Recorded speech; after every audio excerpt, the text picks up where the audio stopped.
nyuma yo kuburana ku bujurire bwe bwo kutoherezwa mu Rwanda nyuma y'afatiwe muri Amerika atorotse ubutabera bwo mu Rwanda, urukiko rwa Texas rwategetse ko yoherezwa mu Rwanda akaza gukora igihano cye.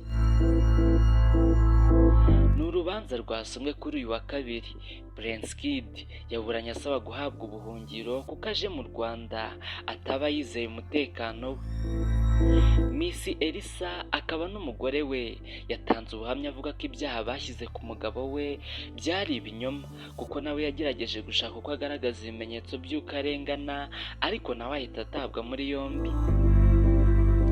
Prince Kid we yaburanye avuga ko impamvu yo gusaba ubuhungiro ari uko ubwo yateguraga Miss Rwanda hari ibyo atumvikanyeho na bamwe mu bantu bakomeye, hanyuma bakoresha imbaraga zabo bamushyiraho ibyo byaha. Nyuma yo kumva uko yaburanye n'ubuhamya bwa Miss Elsa, umucamanza wo mu rukiko ruherereye Texas rwanzuye ko agomba koherezwa mu Rwanda, icyakoze ahabwa iminsi 30 yo kujurira. Amakuru yashyizwe hanze n'urwego rushinzwe iyubahirizwa ry'amategeko areba abinjira n'abasohoka n'imipaka muri Amerika avuga ko Prince Kid yatawe muri yombi tariki 3 Werurwe 2025 mu mujyi wa Fort Worth muri Texas.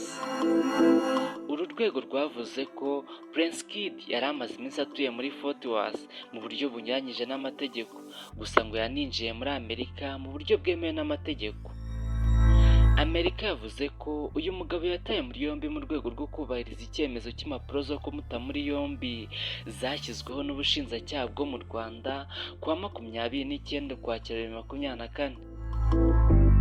Kugeza ubu Prince Kid afungiwe muri kasho z'uru rwego mbere y'uko hafatwa ikindi cyemezo icyo ari cyo cyose mu bijyanye no kumukura muri Amerika. Mu Kwakira 2023 nibwo urukiko rukuru rwakatiye Prince Kid igifungo cy'imyaka 5 rumuhamije ibyaha byo gukoresha undi mibonano mpuzabitsina ku gahato no gusaba cyangwa gukoresha ishimishamubiri rishingiye ku gitsina.